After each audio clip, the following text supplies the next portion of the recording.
All right, guys, and what is going on? This is the Club of the Man 1993 coming at you for my live review of tonight's episode of SmackDown Live, the December 11th, 2018 edition of SmackDown Live that took place in Las Vegas, Nevada. Of course, this is also the go home show for this upcoming pay-per-view on Sunday. TLC, of course, tables, ladders, chairs. Oh my. But Actually, guys, I got home from work earlier tonight, and because of that, I forgot to set the I didn't really set up the DVR or anything to tape SmackDown, but I was able to catch SmackDown, like part of it, in time to be able to start over. So for the first time in a few weeks, I got to watch the whole edition of SmackDown Live. And if you're in the live chat, I do apologize that I'm being a little bit lower, but my sister's trying to sleep, so I don't want to be too loud and wake her up. But so if I'm a little bit lower talking tonight, that's the reason why. But overall, I really thought that this was a really good go home show. I gotta give credit that both Raw and SmackDown this week had solid to pretty good go home shows. I gotta say, of course, SmackDown's was better. I mean, Raw's, of course, was good compared to what we've gotten in several weeks. But I actually really enjoyed this episode of SmackDown. I was close to giving this like almost like a solid, flat A, but there's this one thing I'm just like was a tad bit disappointed with, I shall say. But anyway, so we'll get into that. And once again, I'll keep my voice down a little bit again because of my sister sleeping. But after this, I will also do my live preview and predictions for TLC as well in a separate stream after this video. So let's check the live chat to see who we got live. We've got Mark, new profile picture. Looks like Mark. What's up? Not too bad. A little tired, but long day, but I'm pretty good about you. Same with you, Jay. Hope you're doing well. That end was crazy. Asuka was welling on Charlotte and Becky like there was no tomorrow. Oh, we'll talk about that ending because I really liked what we got there. We got Lauren also in the live chat. What's up? She didn't even get to watch SmackDown Live. Well, you're going to want to check it out because I definitely think it was a really good show. It was definitely better than Raw. Again, there's this one thing I was not the biggest fan of.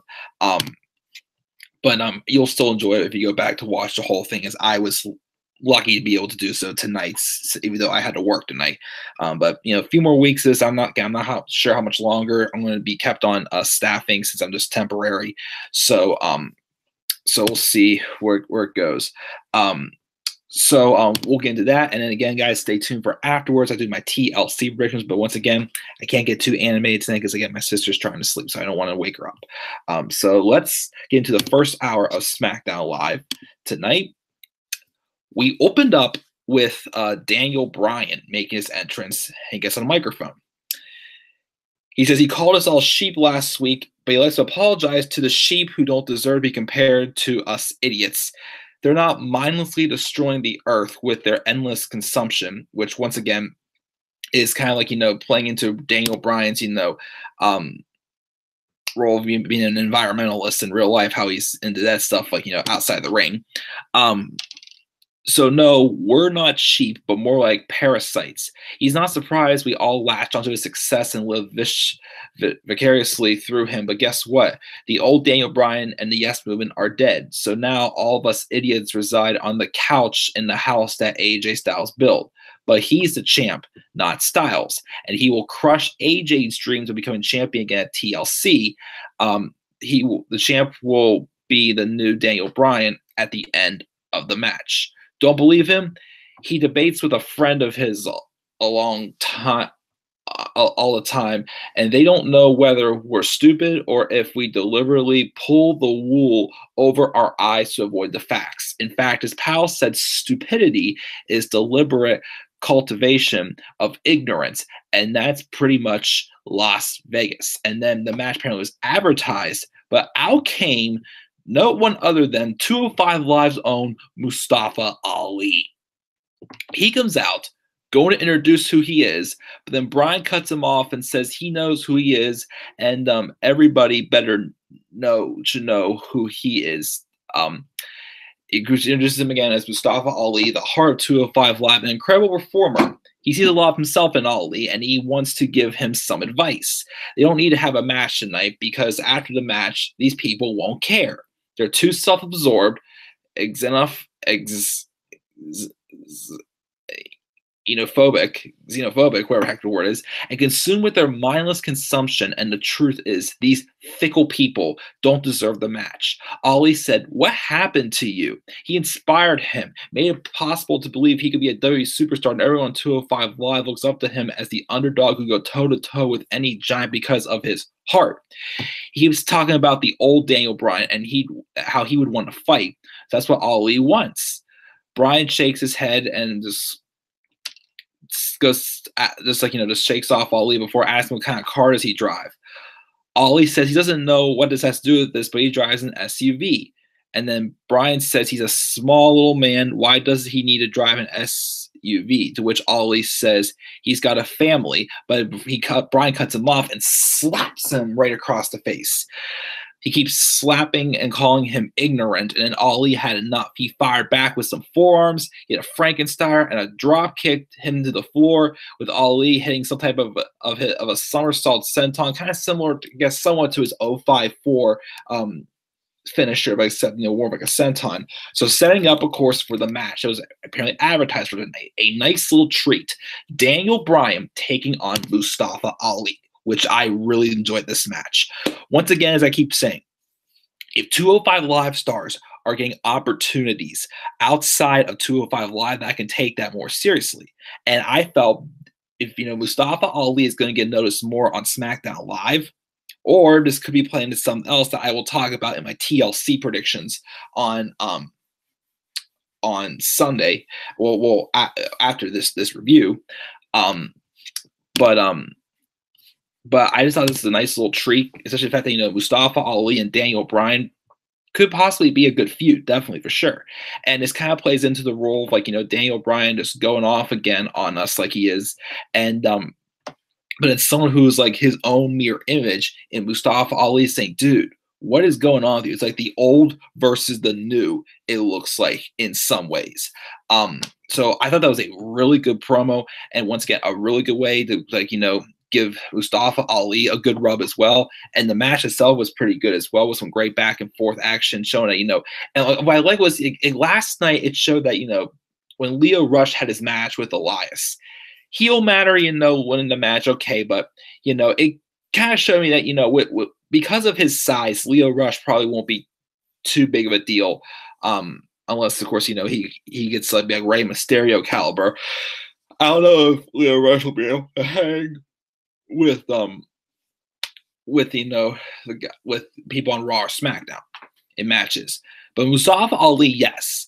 And watching this match made me think of one of John Cena's US Open challenges, because it was a match that, yes, Mustafa Ali lost. He tapped out to the heel hook, but it made Mustafa Ali feel like a special competitor also in the ring, that this guy is something big, definitely to watch. I think there was a Fallout segment I saw online somewhere where Ali did get a lot of handshakes from the locker room SmackDown Live, gaining the respect that he most definitely deserves. We had, again, several great things. We also had a Spanish Fly, which once again I love that freaking Spanish Fly. Ali went to hit the 054 towards the end, but he missed, and Bryan pulls him in, smashes his knee into the steel repeatedly like he did the Styles last week, hit a chop block, and then he hit the heel hook to get him to tap out. After commentary, does some advertisement, all of a sudden we see on the stage Bryan is attacking Ali again. He locks in the heel hook again on him. So it looks like the heel hook is Bryan's heel finisher now. It's no longer like the yes lock, no lock, lapel lock, whatever it's called. So again, I really like when he was using that finisher in his Big Cass feud.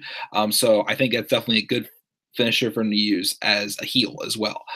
So that was good there. Of course, we got a video package later on tonight and an interview with AJ Styles. We'll get to that in a little bit also. But a nice treat there to not just have Daniel Bryan put in a good match, but also to give Mustafa Ali a great rub as well. Which I will say why that may play into effect in something on Sunday in my TLC predictions. So we'll see where that goes. Here's something that I didn't quite enjoy as much. I mean, it wasn't awful, but I wasn't the biggest fan of this. So we have the Bar and the Usos have a rap battle with the New Day being their hosts. The Bar starts singing something with like ice, the song Ice Ice Baby. Instead, they're saying Ice Ice Shamey. They're just rewording the Vanilla Ice song about how they're much better than the Usos. And then, of course, at the end, they drop the mic and did the bar segment. The New Day then raised and pull up a picture of trash cans rating how bad, of course, their singing was. The Usos are up now. They talk about the original bars, about how the Bar have nothing to say, and they got cheated last time, but they're ready now, and they've already beaten the Ninja Turtles. So now they have to beat Bebop and Rocksteady. They've seen Sheamus's movies and his acting with Booty, and also the universe thinks he looks stupid. They ask if Sheamus stays out of the sun on purpose. It talks about the battle of Bro Kick versus Super Kick and introduces us to Mr. Turnbuckle because he was the victim of Cesaro's teeth when he hurt it against the Hardy Boys last year. They go how they're the star, that they've been running since 2009 without injury. Well, they did have one injury. One of them got injured and missed most of 2015. The Usos they were tag team of the year a few times, but they were not done, and they welcomed the Bar to the Uso penitentiary. Then the Bar attack. Usos run them off, stay down the New Day. Bar came back in and continued the lay out both babyface team. Pretty much. So there was no winner declared. I don't know. This wasn't quite as. I get it. They're trying to show the Bar. They're not rappers, but the New Day. I mean, the Usos, I felt, could have put on what they were saying some truth. They were saying interesting stuff, but I just felt like it wasn't one of those things that was just like.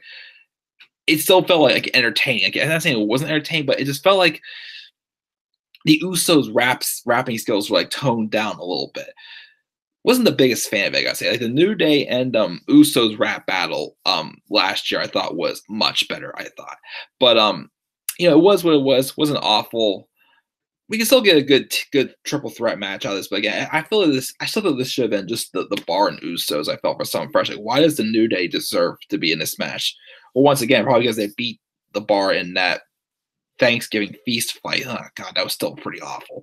But oh well, it would have been nice if this was like a ladder or a tables match or something like that. But it's not, because the tables match is going to Ruby Riott and Natalya, and the ladder match. Oh, don't get me started on that ladder match again on Sunday.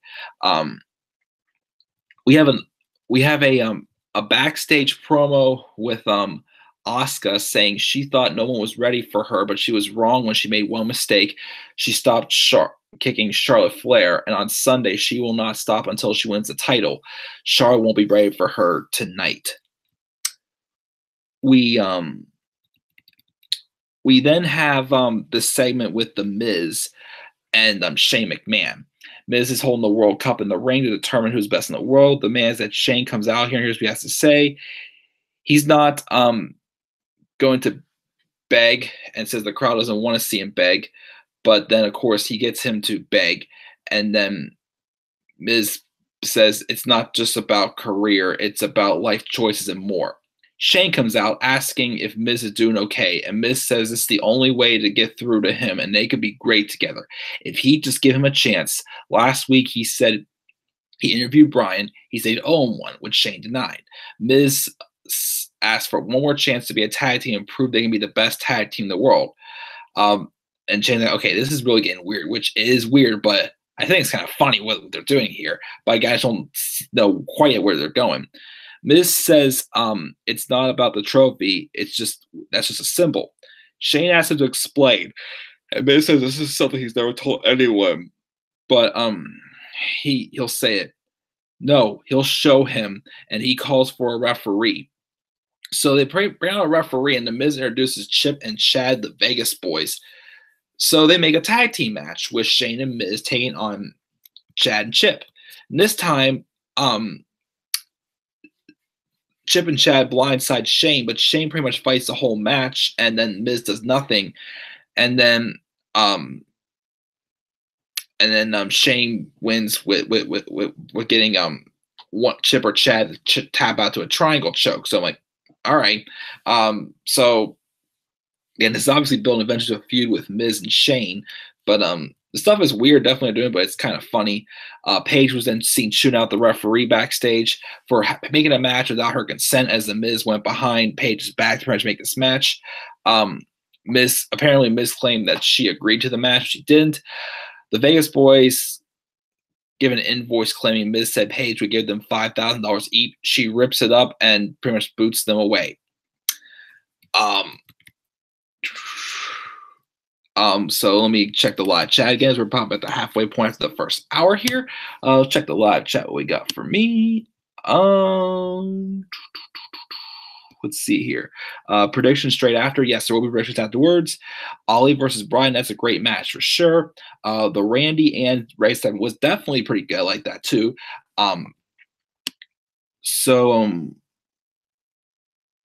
Is Rusev and Shinsuke made for TLC? I don't think that the match, they never really announced it, that or Joe and Hardy. So I don't think either matches are going to happen. Yeah, they finally did confirm Ray and Randy. It's a shame they canceled Naomi versus Mandy match. Apparently, Paige said in a fall interview is because, the Miz made a match that she didn't, approve to. So that's why Mandy and Naomi didn't happen tonight.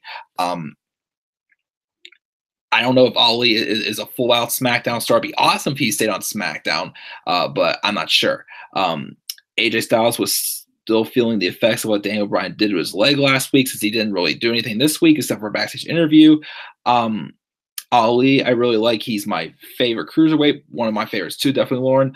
Leo should be on 205 Live instead of Raw. I mean, he hasn't wrestled in a match on 205 Live. This is loss to Cedric Alexander. But I definitely think, he in wrestlability again is awesome. Did you see SmackDown's #1 trend on Twitter, which is awesome? She saw the highlights, A- for her. She wasn't a fan of the rap battle, and the Miz and Shane team was the only bad thing about SmackDown night. Again, it wasn't really awful, but again, didn't really hit it out of the ballpark for me. She's going to do her predictions tomorrow night or tomorrow morning. Okay, sounds good. I mean, I'm working tomorrow afternoon, but I'll still try to catch it whenever. 12 matches so far for TLC. There is a lot. Yeah, bar rapping was not good. Yeah, I agree. Charlotte and Asuka was the best match of the night for sure. Will you be surprised if Miz battles Shane at Mania and watch Miz be face and Shane be heel? I thought we were going to be getting that match, but again, I don't know who's going to be the face, who's going to be the heel. Let's see what happens with it. Yeah, Paige was definitely pissed after the match. Oh yeah, happy for Rey Mysterio as well. So happy you didn't have to work during SmackDown tonight. Raw, you should. Hell, well, I got off work early, an hour earlier again tonight, because night shifts don't seem to be that busy anymore. I got home while SmackDown was still on, so I just played it from the beginning and watched it straight through rather than just checking the highlights. But yeah, I definitely am glad I got to see the whole thing. I should have. Well, again, it was tough for me because of the attendance point system and me not having any vacation days yet. I already had something planned for that Monday. The week I was starting. Excuse me. So I had to go with Tuesday nights just to avoid me getting penalized any attendance points for crying out loud. But I'm not here to rant about my attendance points, even though that stuff should make the list. SmackDown was definitely always better than Raw. AJ was there in a backstage segment. We will talk about that a little bit, but let's get to the second hour of SmackDown Live. Randy Orton came out extolling the virtue of the steel chair and its manifold uses before asking to roll the tape, showing pretty much of what he has done to Rey Mysterio in recent weeks.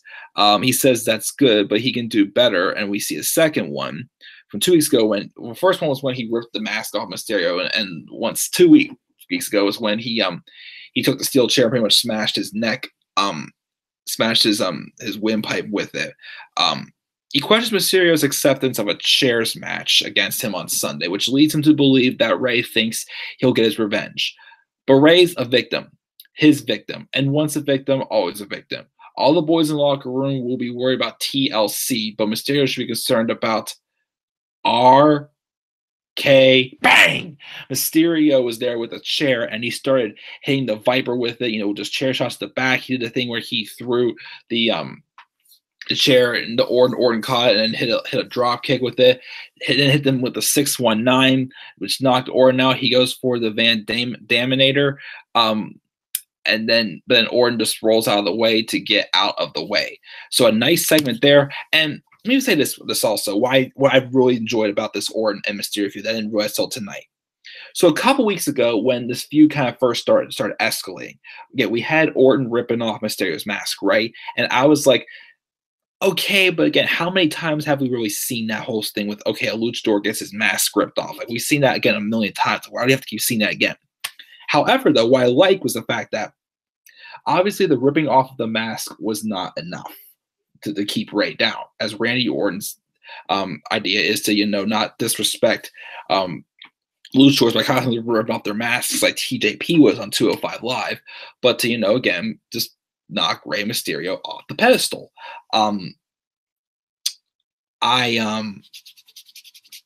Shoot, I was going to say now. I definitely think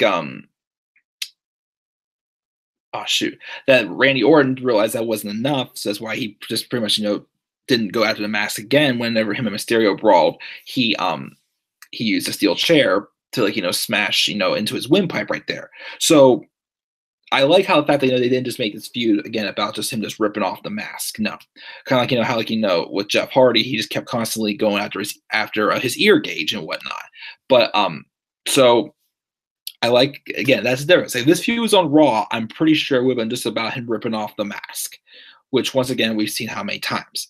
But once again, as I said before, it wasn't enough. So Ray, had to take a chair shot to the throat, sell for 2 weeks, and then come back and attack Orton with a chair tonight, which was good storytelling there. So I do think they put on a very solid chairs match this Sunday at TLC. Winner, not sure yet. I'll tell you, of course, about that when we get to those predictions.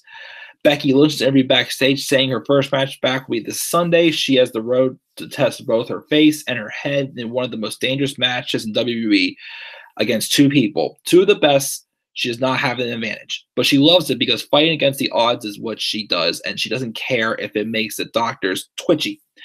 She'll remind us Sunday the world just how much chaos she can bring when the man comes around. We see Becky Lynch later on in the watching the main event, which was Asuka and Charlotte. But first, we had a match with Jeff Hardy and Rusev taking on Samoa Joe and Shinsuke Nakamura, which once again, Nakamura, lose the stupid blue onesie. Like, why is he still wearing that suit? It is not him. At least, his attire before with, the pink jacket and whatnot, just fit his culture and whatnot. Or the red and the black vest, it fit his culture. Now he's wearing his freaking blue onesie. It's not him. The match was not bad between these two teams. Typical tag team match. It was weird though seeing Rusev though teaming with Jeff Hardy. I believe it was the first time that since Rusev's turned face, he's been involved in a tag team match. And think about this also. How often anymore do we see these random tag team matches with two people, just two people team up for a heck of it? On SmackDown, it is not too often.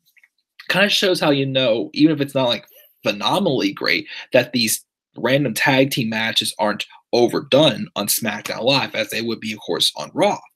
So again, props to SmackDown for cooling down those as well. But Rusev and Hardy win the match after Rusev hits a Mashka kick on Nakamura. So obviously Rusev is going to get a shot for the U.S. title sometime soon. But as of now, I don't think it's been made for TLC. Or Hardy and Joe wasn't made for TLC either. But of course, I'll double check that again before I do my TLC predictions. We see Shane McMahon backstage confronting Miz, talking about how he crossed the line tonight, paying dudes to attack Shane. Miz said, yeah, he crossed the line, but he triggered McMahon's superior instincts and brought out the best in the world in him. Miz's entire career has never been considered best in the world until Shane came along and he extends a hand, but Shane just walks off. We get another vignette for Lars Sullivan when he calls TLC a mere tremor compared to the catastrophic earthquake when he comes to WWE. And now we've been seeing that Lars Sullivan is, instead of Lars Sullivan's coming, Lars Sullivan is lurking. Can we see him maybe debut at TLC and, attack someone? We'll see. We'll see what happens. Not sure yet, but we'll see what happens. Then we have the video package for Daniel Bryan and AJ Styles, followed by an interview with AJ Styles backstage saying he's bidding his time because no one wants to beat the hell out of Daniel Bryan more than him. But if he did, he wouldn't be able to compete at TLC. So he's counting down his time until he can do so. The new Bryan isn't new at all. It's the real Bryan, but there's only one AJ Styles who will do whatever it takes to get back his WWE Championship. Before Charlotte came out, she's interviewed backstage saying she knows what's at stake on Sunday, but also that Asuka said she was going to break her, but the Queen doesn't break. She breaks undefeated streaks, and tonight she's giving the Empress and the Man a preview of TLC, and they'll all bow down to the Queen. Woo! So we have our main event. It's a rematch from WrestleMania 34, Charlotte and Asuka, with Becky Lynch on commentary. And this is the first time I got to be able to see Becky's new Tron. I like how it says "I am the man" with her holding up, the title in like a silhouette. Whatnot. I think that's a pretty sick looking thing. Although again, I'm still not a fan of how Titantrons now. Titantron entrances now just have just just a graphic on there and no highlight reel like they used to. Like I don't know why they got rid of that. But even when they showed Daniel Bryan's new Tron tonight when he came out, it kind of just looks too plain. Like they have to have something different, which once again, he needs to change that theme song. It's not meant for a heel. I'm sorry. It's not. Like if you want to do Flight of the Velarkis, just again, spice it up a little bit in some ways. Make it sound a little more evil. Or it's kind of, or maybe I thought, have like the slower version as they did when he first came around the WWE. I use that one instead. It just sounds like slower, whatnot. It could fit him better as a heel. But Asuka and Charlotte, this match made me realize that if there was more interesting booking for Asuka, this match could have been like the capitalizing of her, getting back on track. If there was a story, more of a story leading up to this match for Asuka. The match itself, again, was great. It showed that Asuka has a more serious side of her. She can't, when she's taking it on a more serious competitor in like Becky Lynch or Charlotte, or of course like Sasha or Bayley, she could still put on an excellent match. Some of the counters that she had in this match, of course, her and Asuka were basically doing a lot of submission attempts on them since that's their thing.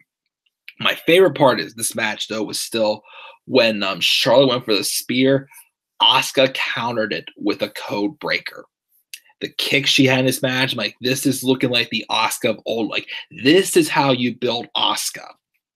And what happened towards the end of the match, obviously it was getting to a point where it looked like that neither of these women were able to put each other down. So Charlotte took out a kendo stick and she started whipping Asuka with it. Becky Lynch gets up and she starts to attack Charlotte as well, which is the first time we've seen Becky Lynch get physical ever since she got knocked in the face by Nia Jax.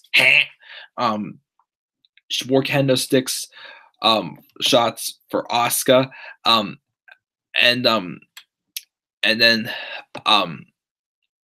but then of course Becky more so uses the Becky used the kendo stick more on Charlotte. I never saw her use it on Asuka.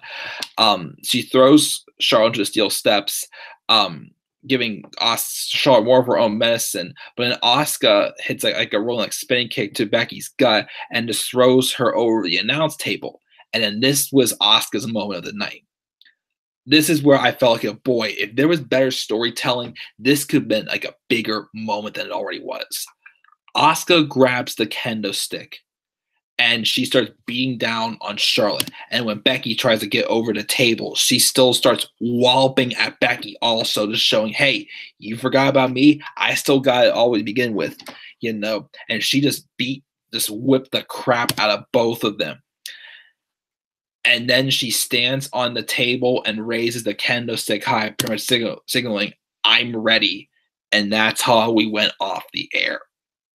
And when I saw that, I was thinking, imagine if, like, you know, they had some storyline going here with, you know, Asuka. Like, remember how I keep saying that Asuka getting another championship shot was just way too soon when she feuded with Carmella back over the summer. It was way too soon. Again, she could have feuded with Naomi for that championship, I felt. It would have been easier to digest. Would not have been anything better, of course, but it would not have been as you know, it wouldn't have hurt as much, as I gotta say.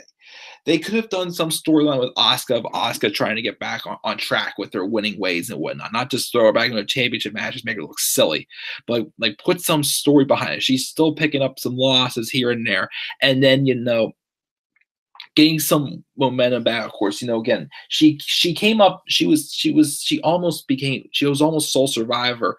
Heck, you know, she could have been sole survivor instead of Nia Jax at Survivor Series, and then have her win that battle royale, have her be like, yeah, you know, I've been in this slump for a while, but now I'm back and I'm ready. Like, put more of that. She should put more of that, getting to this moment, showing that this is how you book Asuka, and this is what been Asuka saying, yeah, you know, I may have lost a step, I may have lost my streak, but I am back where I want to be, and there's nothing you guys can do about it. An awesome match, an awesome way to make Asuka look like a serious competitor again going into this Sunday, and I loved it. It was awesome, and I'll talk about this more, of course, in my TLC predictions following after this review. But of course, guys, that is how we went off the air for SmackDown Live. An awesome show. Let me check the polls on Twitter first. 5 votes for what grade would you give SmackDown this week? 80% said A, 20% said B. Nobody said anything lower than C. We got what show did you enjoy more this week, Raw or SmackDown Live? 6 votes, all of them said SmackDown Live. Despite a good effort from Raw this week, I still gotta give SmackDown the better show, because SmackDown, I gotta give SmackDown an A-. Again, the only thing I wasn't a big fan of was the rap battle, and the tag match with, you know, Hardy, Rusev, Joe, and Nakamura was all right. It wasn't like, you know, astronomically, but it did its job. The rap battle was kind of meh, but I'll give this SmackDown an A-. Check the live chat, of course, one more time before we go off the air.